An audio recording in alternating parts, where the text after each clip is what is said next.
And this is the third launch we've done on Zoom, and we welcome everybody who's not seen one before. Today we're going to talk about the new issue of the magazine with two contributors. First of all, I should thank our sponsors who've helped make this event and the production of the magazine possible. So the Arts Council of Ireland, the Arts Council of Northern Ireland and Belfast City Council, and also the Gallery of Photography Ireland, who are our co-hosts for this event and have supported the two previous events as well. So today I'm going to be talking to Nik Roche, who has a portfolio in this issue. I'll show you a copy. This is what it looks like. Obviously, a lot of us are stuck at home in lockdown, and perhaps like me, you've taken on board a dog or a pet cat. Well, I can tell you this is just as much fun, and you don't have to feed it. So if you're looking to get a copy, then you should be able to get it from our website now, or from some shops if they're open, or distributors.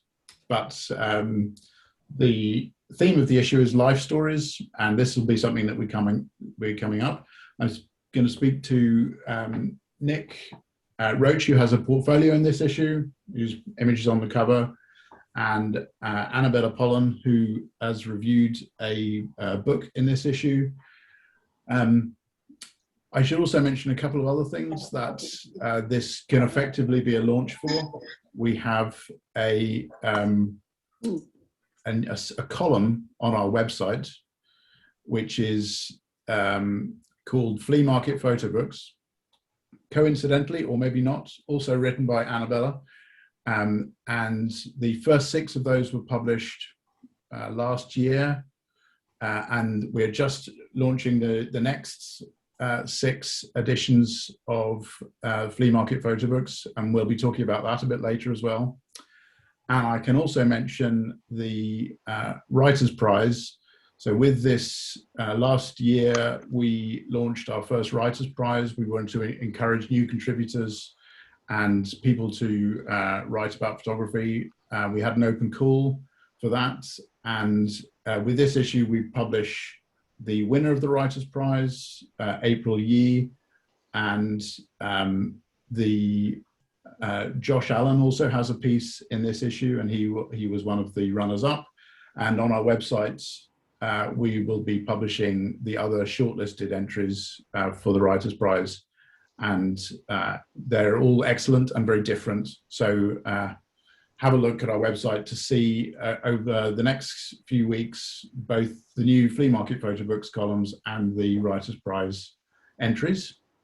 We're planning to run the Writers' Prize again, so look out for future opportunities by signing up to our newsletter, and that'll tell you what we've got coming up.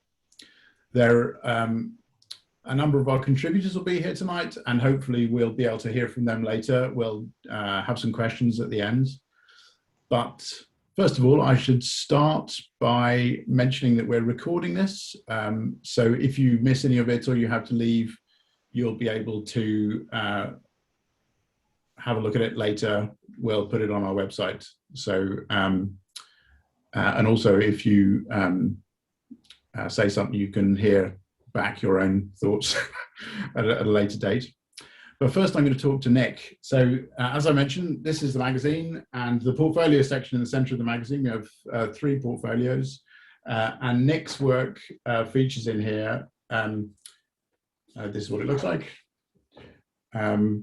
Nik, I could welcome you to talk to me.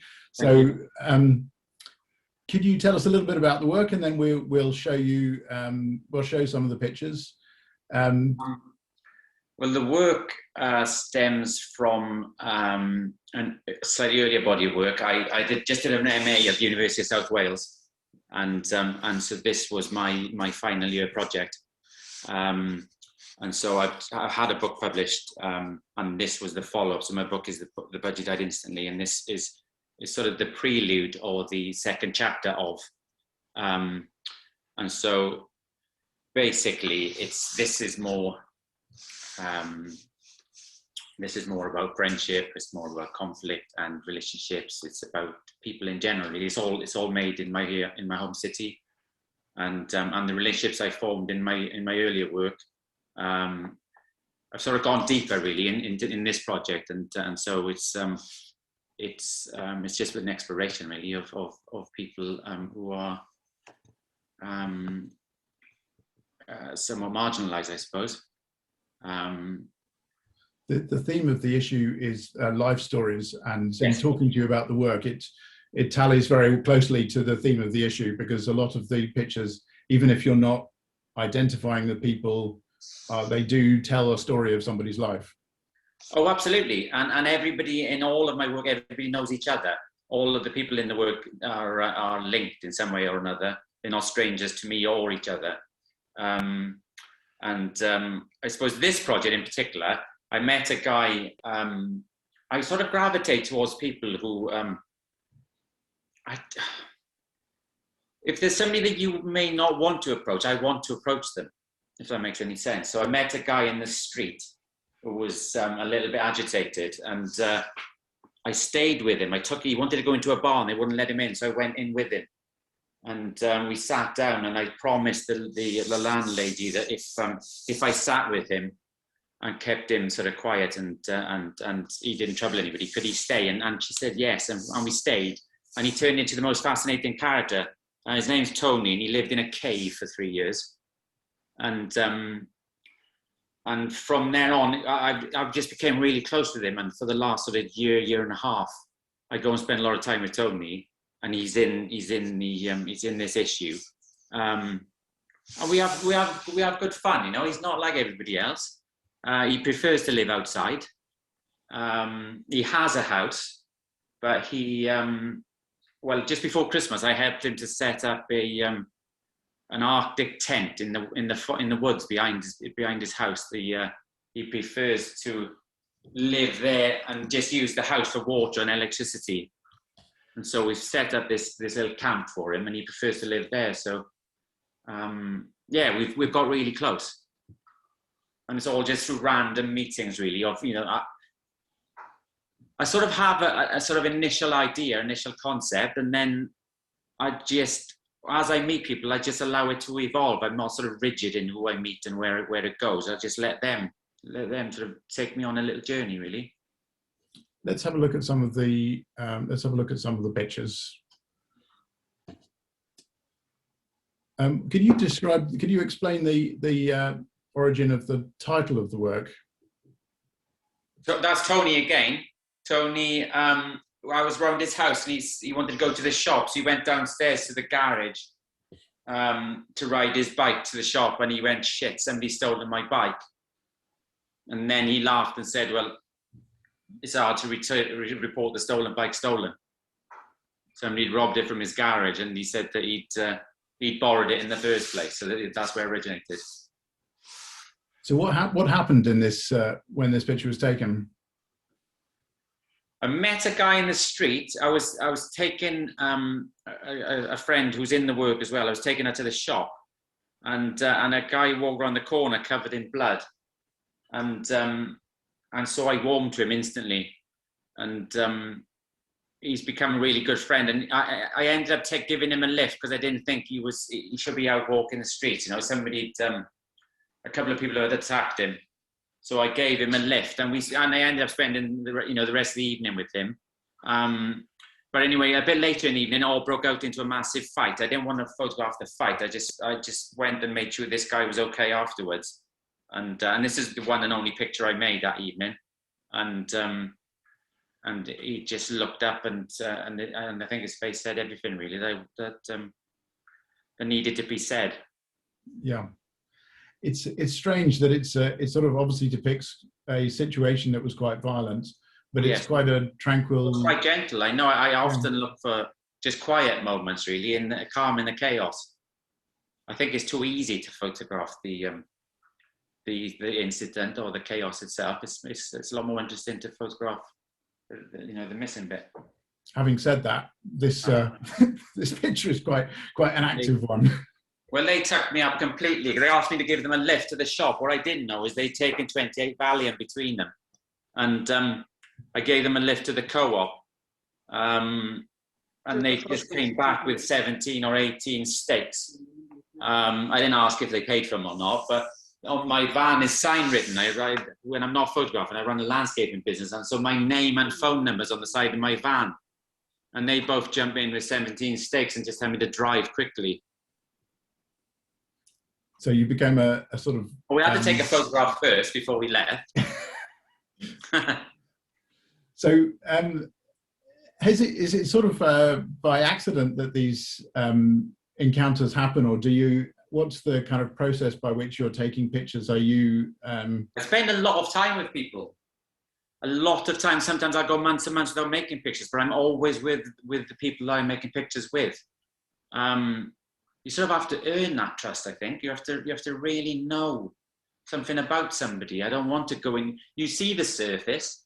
I'm not really interested in that. I want to know why and how, and you know, invariably there's a lot of trauma involved, and I'm more inclined to look at the backstory and not the outcome. I don't know the end product. I want to know where it originated from and why. And you know, everybody that I spend time with has experienced trauma in some way or another, and so it just evolves from there, really. But I do spend an awful lot of time with people, and invariably incidents like this happen in front of you. Whenever we look at the pictures, we talked about this when we were putting the magazine together, sort of how much information you need to know to understand what's going on, because every picture is a sort of self-contained story. Well, I like to make you think, really, that you put your translation on this, and I can quite easily see why you would. You know, it's a vulnerable female, semi-clothed, loads of blokes around. But the reality is she's hard as nails, and she would beat the shit out of them if they crossed the line. And so I'm sort of trying to disturb you a little, really, and make you question what you're looking at, and then throwing it back at you, really, is how you translate that. Now, not the reality as I know it. And you know, minutes before, minutes after, we're all having a great laugh, and it's not. You know, it may not be as it seems, but I quite like that sort of disturbance, really, of making you, you know, question what exactly are you seeing. The other thing that we noticed when we were putting the pictures together is the element of humour in lots of the pictures. Yeah. Do you go looking for things, or how much are things happening in front of you and you're discovering them, and how much are you sort of anticipating? Well, you spend enough time with people, then you just, you know, especially this community of people, there's a lot of humour that's missed. You only see the sort of the sad surface, really, and it's not always sad. You know, we have a great time, we have a great laugh, often, and you know, if you spend that much time with people, then you will expect to this doesn't surprise you. You know, the things that you see and the things that we all get up to are just they just evolve and happen, and they happen often. You just have to spend the time to be there at the right time. So there's no staged work here. It's all as it happens in front of you. Yeah. This was Tony he wanted Rihanna to try on some dresses that he bought from the charity shop, because he was hoping for an online bride, and she looked like the closest size to the big bag of clothes he bought. We've got some great echo there. sounds like we're in a submarine. So it's sort of incongruous, the mixture of the gloves and the wedding dress and the attentive dog on the bed. Of course. And again, that's the sort of placing it back on you. You know, it could look like a really ominous sort of situation here, but you know, that's for you to decide, really. It may not be as it seems, but again, it's looking at that detail really and sort of trying to throw it back at you. What are you seeing here? What sort of situation are you looking at? We talked about this before. Do you have a sense of what the pictures could do for the people in them?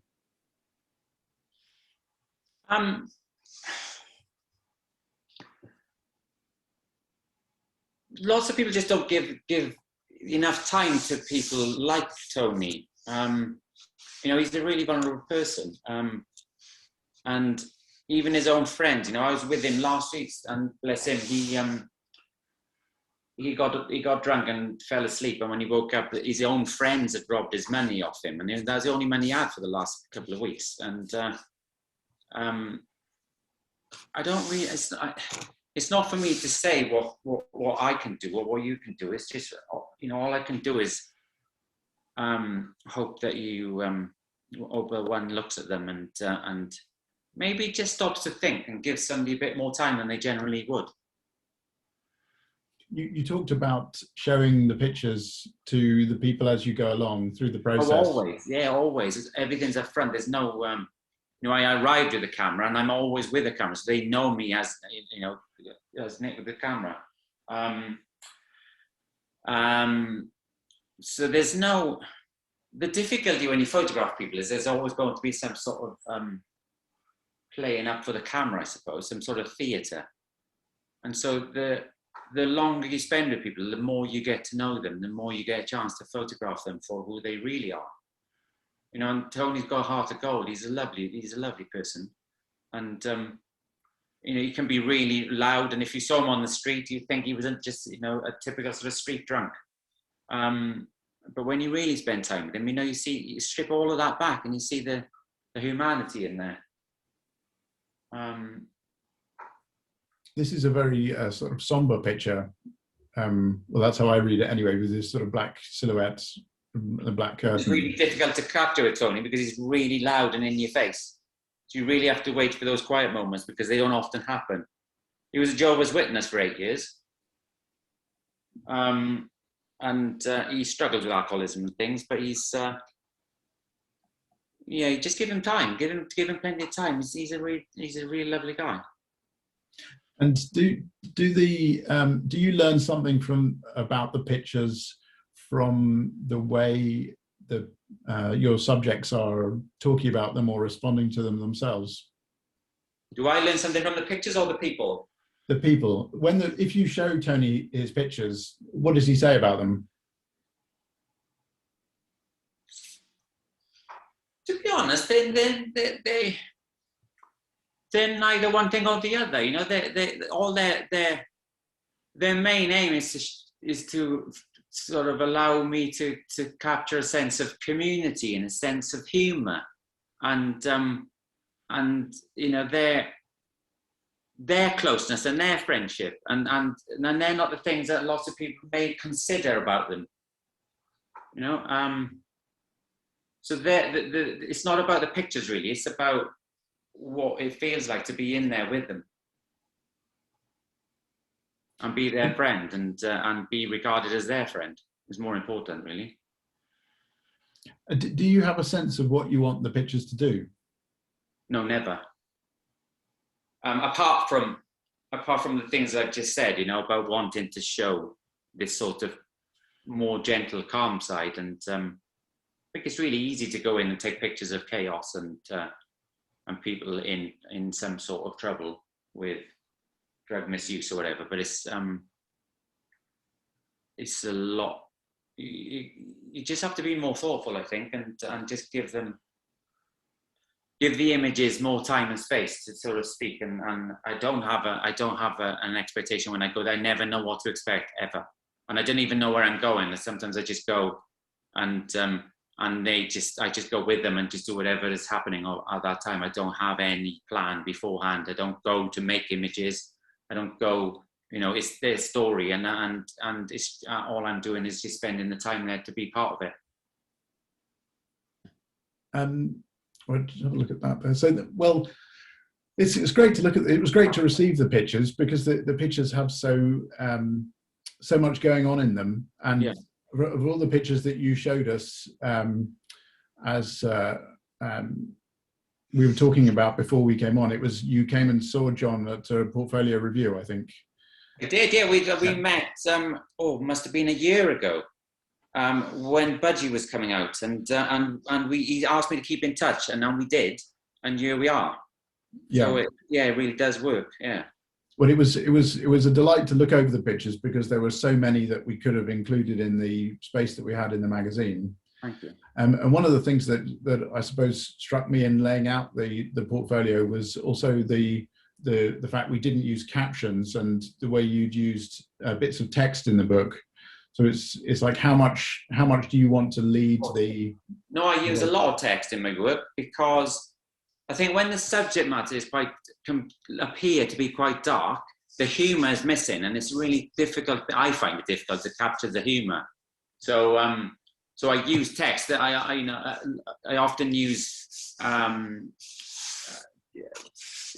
things that people have said to me or things I've overheard, and then I don't necessarily show I show the text, but I don't show the text next to the person who said what I'm making you think has been said. So I'm constantly playing with your mind, I suppose. So I try and get the humour. The humour's dark, obviously, but it's humour, and it's their humour. And I use that, I suppose, because I struggle to get the humour out in the work, and the work isn't always dark. You know, they don't walk around all doom and gloom. I notice Penny, who wrote the introductory text, has just joined the meeting, so there's a good point. Hi, Penny. Thank you. Penny Wilcott wrote a lovely introduction to the piece, and I think comes at it from a very interesting perspective. Yeah. And you were saying that your own influences in making the work were sort of parallel, but not the same as the ones that she was talking about when writing about the pictures. No, I had to go and look it up myself after she wrote it, and luckily I hadn't spotted it before because I probably would have been a little bit intimidated. But you know, I like the work of Robin Maddock, Bertie and Van Manen. Yeah, but Penny did a lovely job. She did a lovely job, considering I've never met Penny, and she just wrote it on, you know, based on the work that she saw, and yeah, she wrote a lovely essay. Great. Okay, thanks very much. We'll take some questions at the end, so hopefully we can carry on talking in a minute. And so now I would like to talk to Annebella Pollen, who is our, maybe I could call you our flea market correspondent, but also our regular reviewer, has been writing for the magazine for many years.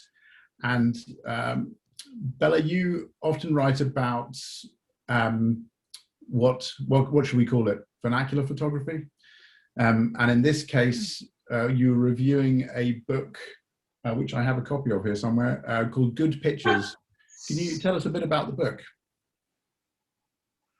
Yeah, sure. Thank you. I mean, you often send me things to review or suggest things to me to review, and obviously I will pick up things that interest me, but sometimes I don't like them particularly, and sometimes I really do, and I absolutely love this book. So I've got a picture that I'm holding up in front of the camera. I don't know if you can see it. It's actually quite a handsome book. That's why I'm labouring over showing it to you. Good Pictures, A History of Popular Photography by Kim Bile, who's a California scholar. She's at Stanford University. And it's basically 50 very short essays, sort of 1,000-word or so essays, looking at different stylistic themes and trends in photography since its invention, and taking this kind of trans-historical view. So everything she talks about from the past, she links to present trends, and everything she talks about that's current, she links to past trends. So it's got 50 of these kind of trends or stylistic changes, from night photography to soft focus to motion blur to ruin porn. But it's really funny and it's really clever.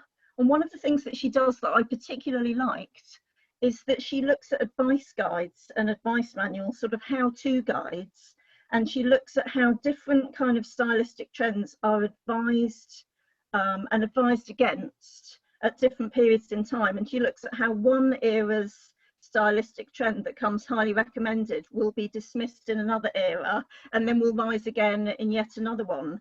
So I'm really interested in these kinds of sort of how-to guides, which I think are a really overlooked part of photography. We'll come back to this when I talk about Flea Market Photobooks, but she looks at texts like, she's got some brilliant titles, Make Your Pictures Sing from 1946, and the one that I like best, Why My Photographs Are So Bad, an advice guide from 1902, which is sort of telling you how not to do it.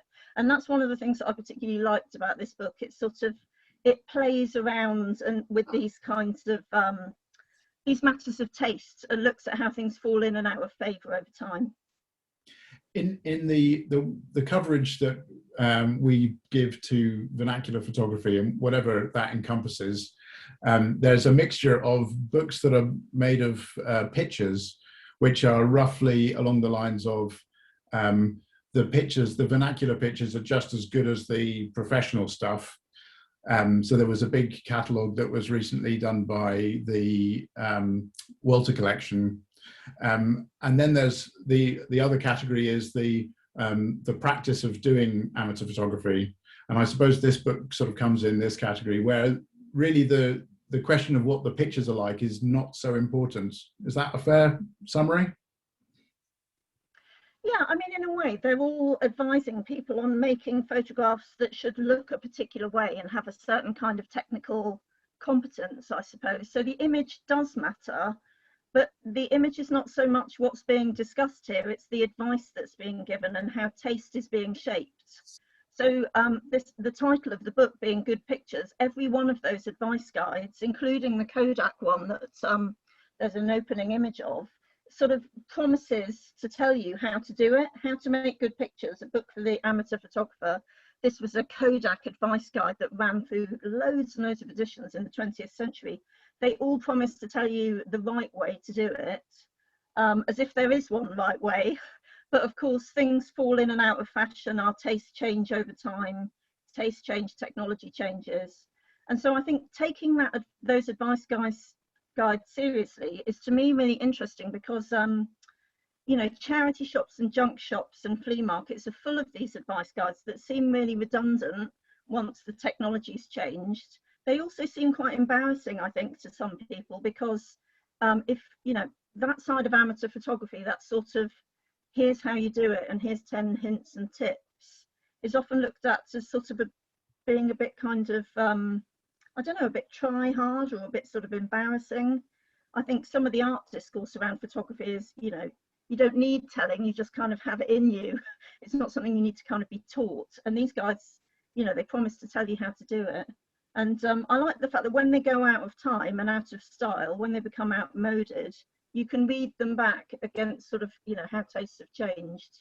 So they're often seen as kind of waste products in charity shops and junk shops. So the kind of thing like a, you know, an out-of-date restaurant guide from 1975. Why would you want that unless you can go back in time to a restaurant in 1975?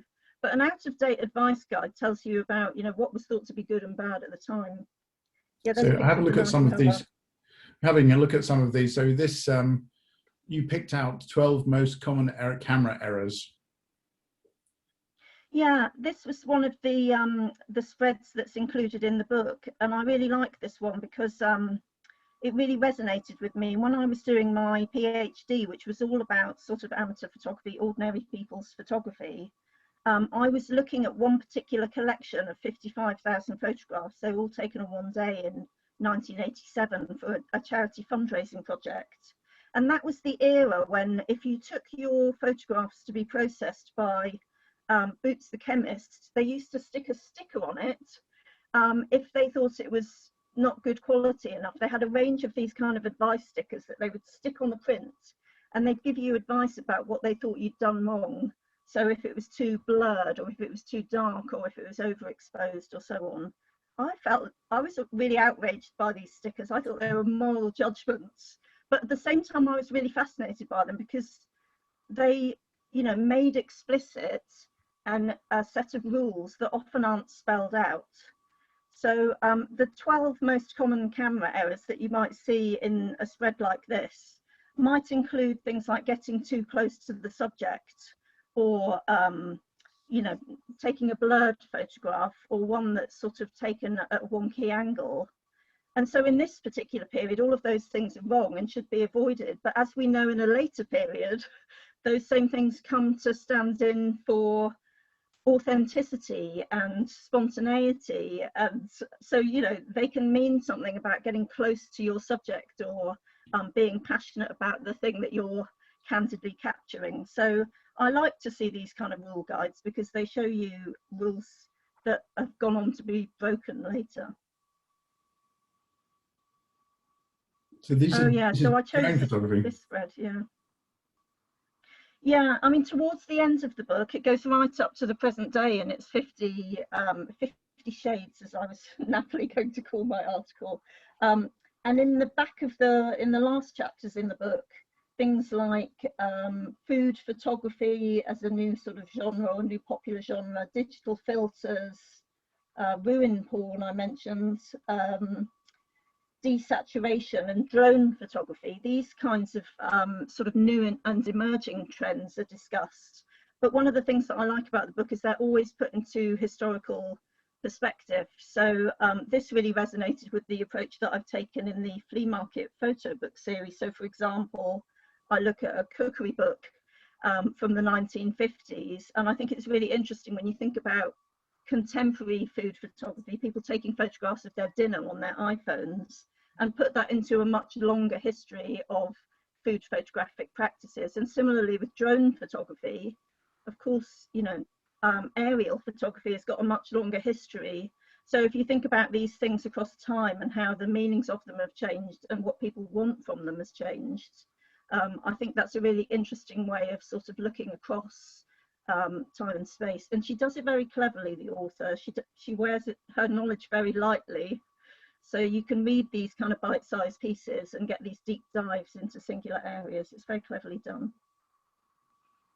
So this brings us on to Flea Market's Photobook. So for somebody who's not read any of your column before, can you describe a little bit what the premise is?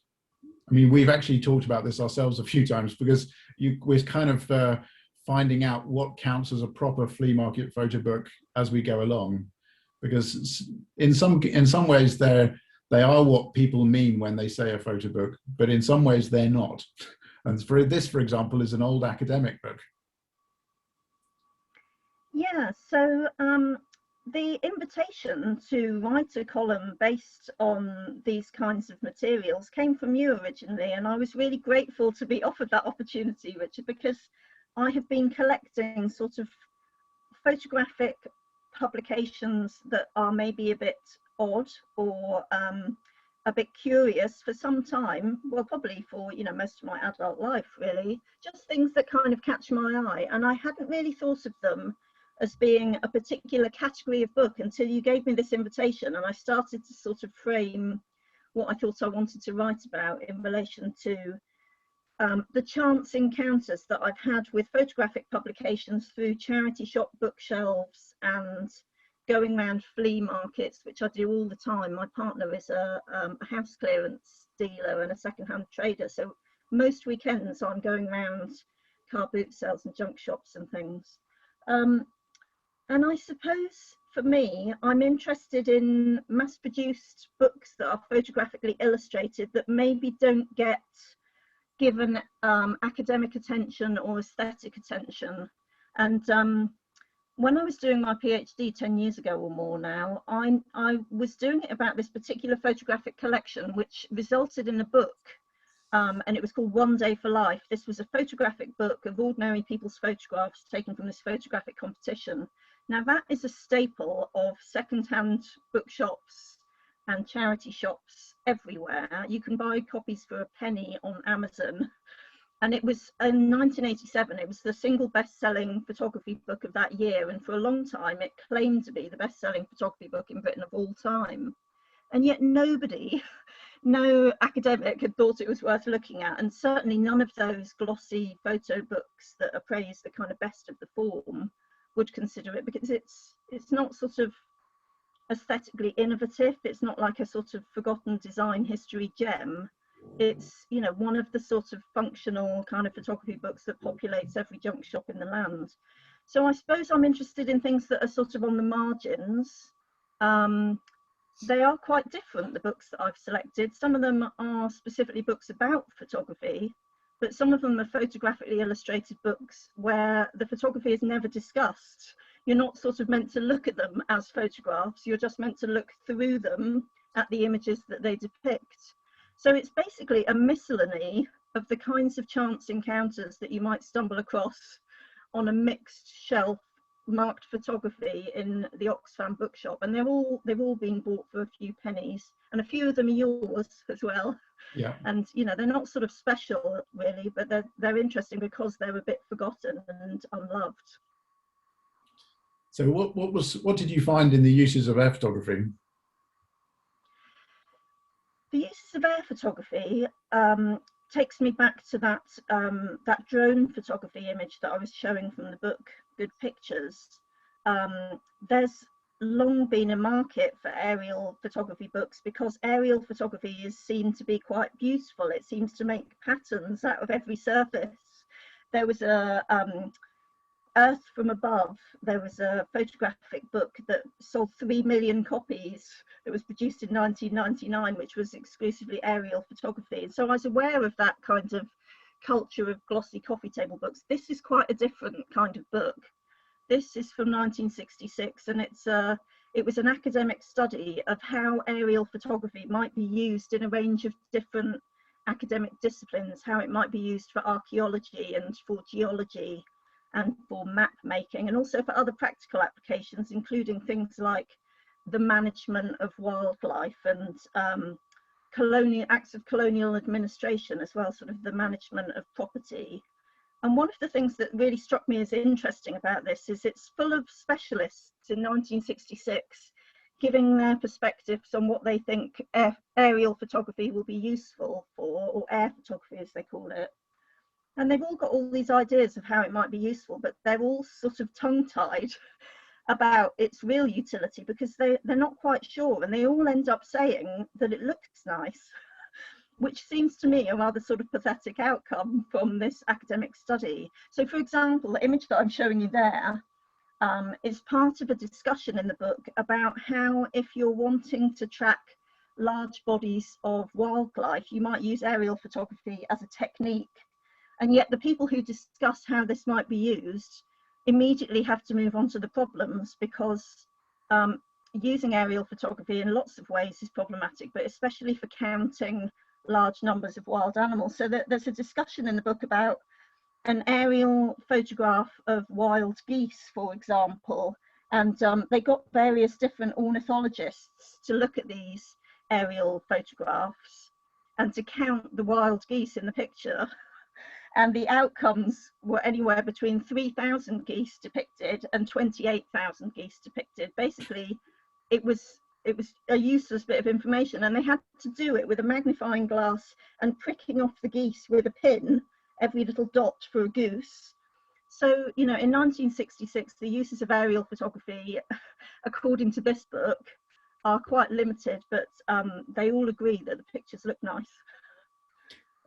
Coincidentally, I was listening to the radio and heard somebody talking about a robot or an AI they've trained to do a similar job with satellite photography.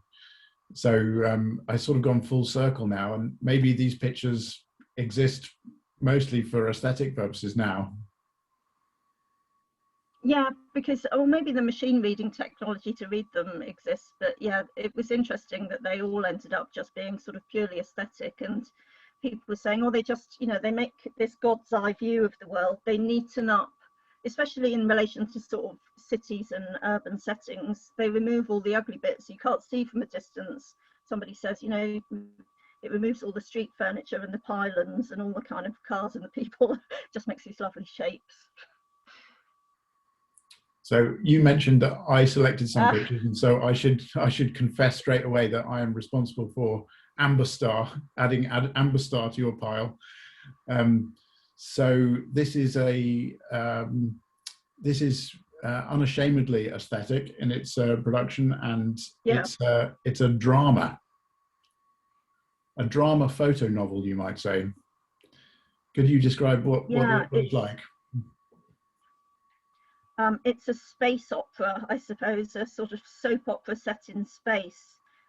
This was a really enjoyable one to research and to write about. It's quite an odd flea market photo book. It perhaps is one that's got a bit of cult quality, in part because it's just got such a dramatic sci-fi style. So basically the story is one Neville Scott, who is a 28-year-old space drifter. He describes himself as a freelance rocket man, and he's drifting about space. He's a hard-drinking womanizer. This book is produced in 1980. It's got all of the sort of gender politics of that time. So he's drifting around from planet to planet in some kind of unspecified future. He's unfortunately had his spaceship impounded by monks on a highly moral planet for non-payment of fines. And the book follows his kind of cosmic, space adventures, including, meeting strange creatures that he has to battle with, and including meeting a very beautiful woman who he has a relationship with. So the plot basically is worthless. I've given you a little bit of an outline of what it's about, but really what it's about is the image. And what it's about is the way that image is put together. So it was styled on Italian fumetti sort of graphic novels, even though it doesn't use strictly all of the techniques of the graphic novel. It doesn't have speech bubbles, for example, but it particularly uses this photographic technique that was described as a miracle. So this is the photo multiple technique. It was described as science fiction's greatest pictorial triumph. And it was a technique that was really, really labor intensive. So in fact, it was an experiment that began and ended with this one book. It involves a cast of loads of people, not only the cosmic space drifter, who's this sort of Lou Reed looking figure, and the woman that he meets in space, who's a kind of Kate Bush sort of starlet type figure, and all the plastic dinosaurs. But it also involves loads of different photographers, loads of colorists, loads of people to do the pictorial treatment. And the aesthetic of it is really distinctive. So it's, it's preposterous. There's plastic dinosaurs all over these sort of fake planets. There's pipe smoking toffs that sort of remind me of a character out of The Mighty Boosh. There's painstakingly sort of laid out sex scenes in it. I mean, it's a real curiosity, but the aesthetic is beautiful. This slightly sickly aesthetic's a little bit like the David Bowie's Ashes to Ashes video of the same year, and definitely indebted to Star Wars. Absolutely. So, well, that's something to look forward to. That's going to be the next one published, I think. I think it's interesting to kind of rediscover how much effort went into producing books in the past. I mean, that really is at a sort of the level of a film production, even if done by in someone's house or something. But I think we did it in the how-to issue that we published a few issues ago. I was talking to somebody about the budgets for things like old Dorling Kindersley books, and it's difficult to imagine just how much money was spent on producing commercial photographically illustrated books in the near past. And a book like that is a kind of a labor of love. Maybe it's ripe for renewal. Maybe it would be cheaper to do the next version of Amber Star. We could do Amber Star 2 more cheaply with digital methods. Do you think it would be a winner today? No, not with digital methods. The whole charm of that is where you can see the joins. It's where you can see the slightly sort of amateurish, they couldn't put the same effort into all of the photo spreads. So some of them are beautifully executed and some of them are really hastily done. And I think, like an old episode of Doctor Who or you know, one of those kinds of TV shows where things sort of are made of plastic or wood or cardboard and they start to fall apart. That's where you see the charm, and it's the painstaking paste up of this book. It's the fact that it's, you know, every sort of scene is hand built, that it's charm. I mean, you could do it quickly and more cheaply another way, but I don't think it would have any of the sort of impressions and effects that this one has. Something that we get with a lot of your flea market photo books is that they have a sort of parallel with the kind of art world, and just as in the aerial photography, the images that have been marked up for the people to paint to count geese look like some sort of 1960s conceptual art with a sort of a pattern with numbers written over the top of it. This looks like sort of color experiments of the 1970s. Like there was a John Diveler book published recently called Chroma that has the same sort of vibe of primary colors projected onto things that comes out of the printing process. What's seen as being the latest thing when that book is made is like a commercial version of what artists were doing at the same time. Yeah, and I think that's one of the things that interests me. I think those are the books that make me look twice, where it makes me question something that I thought I knew about photography or something that I thought I knew about the history of photography, when you maybe find a book that resonates in a certain way. That's not to say that I'm looking for kind of lost masterpieces or, you know, the innovators. Some of the books I've looked at are not that innovative aesthetically, but I think they all tell us something about the expectation of what photography is meant to do, and when they kind of disrupt those expectations, my expectations, that's when I find them exciting, whether it's a cookery book or you know, book about shells, a book about babies, a book about weddings. I've got tons of these coming, and some of them already published. So, well, thanks very much, Annebella. We have a few minutes. We could see if anybody has any questions for us. If you want to ask a question, you can either put up your hand, where there's a putting up your hand button here somewhere, or you can write a question in the chat, and either Nik or Annebella or I could answer. We'll be doing another launch of the next issue, and also coming up this year will be a rerun of the Writers' Prize I mentioned earlier. And while you're thinking of your questions, I should say also that you can see the next episode of Flea Market Photobooks will be published on next Thursday, I think. The first one up the aerial photography one went up on Tuesday, and we'll be publishing them every week with the Writers' Prize entries after that. So have a look at the website for the next episodes. Not all of them as sensational as Amber Star, but interesting in different ways. So I have a question here from Nitin, so let's have a look. We can ask him to join in. Hello, I'd just like to ask Nik his motivation and why that subject matter. Why the subject matter? Hello, Nitin. Hello, Nik. Well, this subject matter evolved from my first work. My first work stemmed from the fact that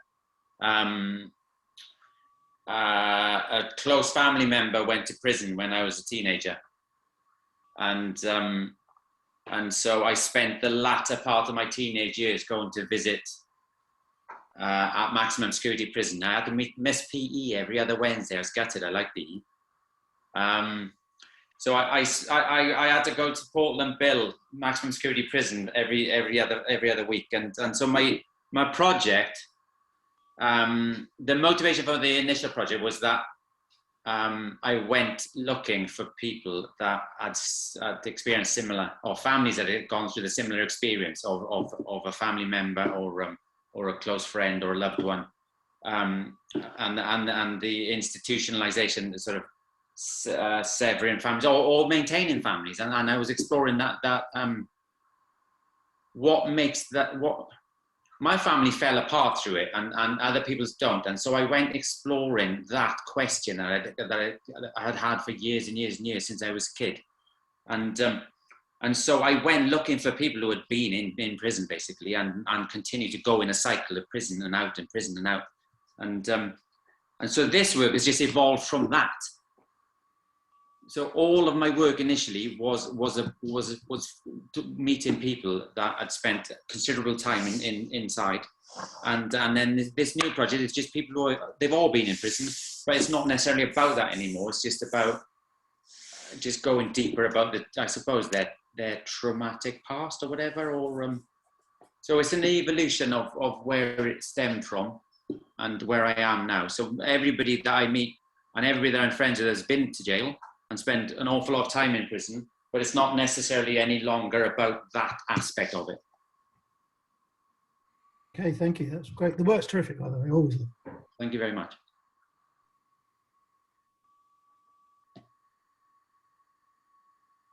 Can I ask you, Nick, what it was like showing the work? I mean, you came to John and showing him his work there. What it's been like making the work public? Terrifying. Talking about it is terrifying, because it's about them, but it's about you, isn't it? So it's you know, you're putting your heart out on the table, and this you're exposing yourself as well to, I suppose, criticism or critique, or you know, what right do I have to go and be friends with these people or go and show these people in this light? So, you know, you're always concerned about where the work goes, or what are you doing with it, or why are you there, or, you know, it's constant. So it's not easy.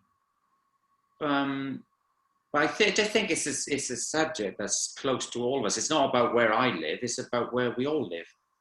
And so it's,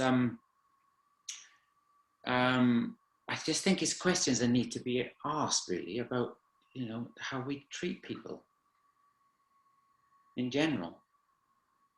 Thanks. So the simple answer is it's terrifying, but here we are. Yeah. We have a question from Tanya Kayang at the Gallery of Photography, asks to Annebella about your views on the increased interest in family albums. Where do you think this is going?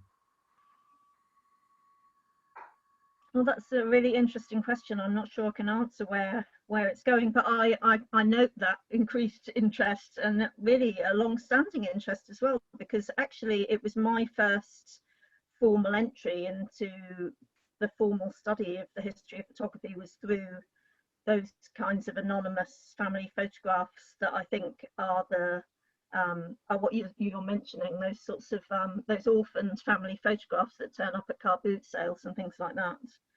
And it's partly through my close connection to living with somebody who clears houses, and, you know, is the person who takes the shoeboxes out from under the bed or the biscuit tins full of photographs and takes them to markets and antique shops, and people buy them.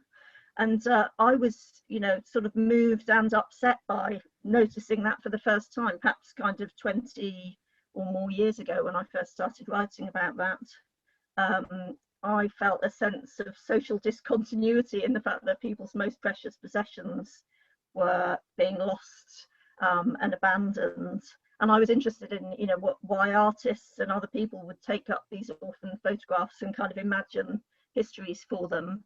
And I was also interested in the sort of background histories of them, because often it's quite easy to detect where they came from and how they ended up there. They're not just sort of blowing in the streets. They're often come through quite an organised secondhand market. So yeah, I've noticed there's some really interesting new work happening about wedding photography on Radio 4. There's a new series sort of matching up stories to lost photographs and things. So I think it's an ongoing fascination, and it's become more pertinent as we're moved to digital and dematerialized photographs as well. That, you know, a snapshot that you can hold in your hand that's got signs of wear and use has achieved quite a lot of romantic associations. I'm not sure where it's going, but I share the fascination. there's a question from Orla. So Orla is a columnist for the magazine who writes about the secondary market for photography, often to things found in auctions. And Orla, I don't know if you want to ask Annebella a question. If you can you unmute and? Yeah, I think I can. Can you hear me now? Yeah.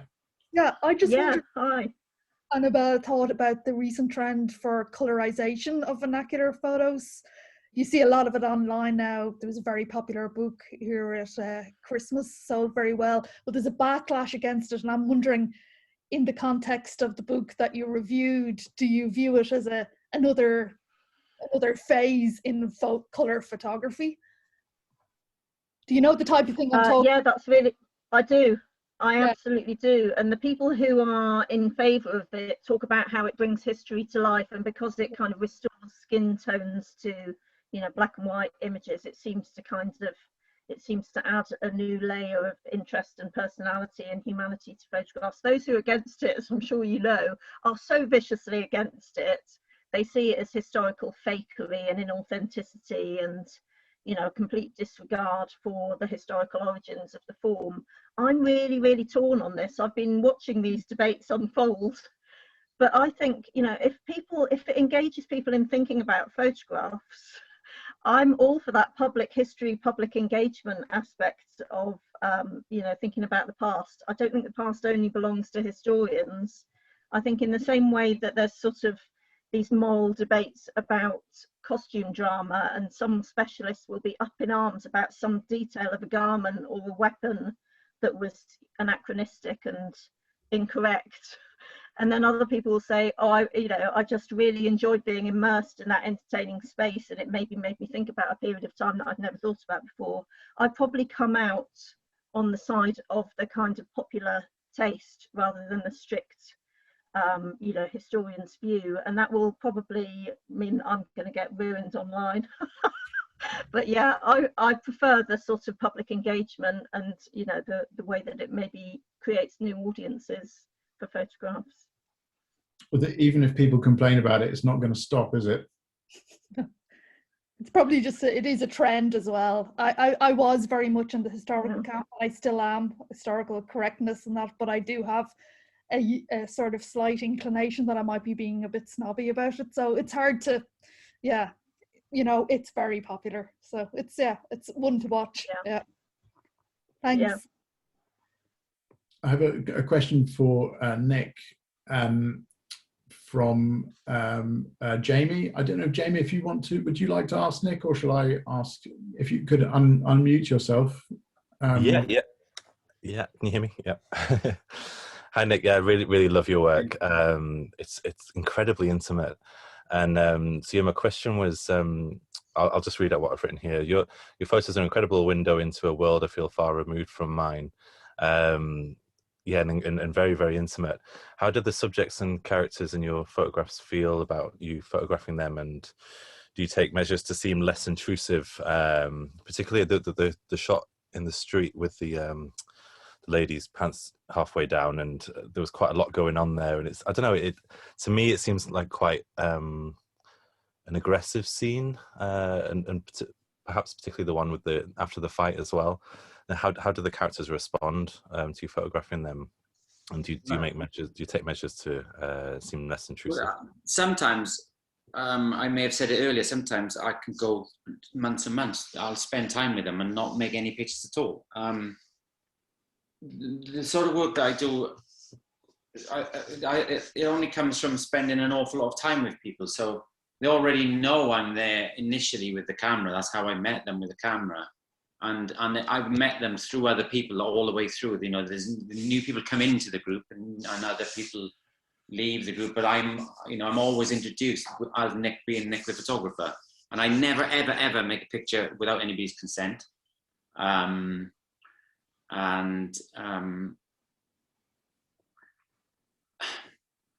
suppose because I'm unusual to them, you know, they don't meet people who are just interested in them and want to spend time with them. You know, there's a lot of drug misuse, and there's a lot of criminality, and there's a lot of, you have to earn the trust of people. And so once you've earned that trust, I think I'm a bit more accepting, or they're more accepting of me being there with a camera. So if it feels intrusive, I don't make a picture. The pictures only come when it feels right to make the picture. The timing has to be right. Everything about the situation has to be right. And if it's not right, I could get myself in trouble, let alone those in trouble. So there's several factors that have to be in place before the picture is made, and then most of it just comes from in here. You just have to feel that it's right to do that, and they're okay with it. They won't be shy in telling me that they're not okay with it. And there are people in the group that I've never photographed because they always tell me that if I took a picture of them, they'll do whatever to me. So I'm very respectful of them, and likewise they're accepting of me. No, that's brilliant. Yeah, thank you. Is that okay, Jimmy?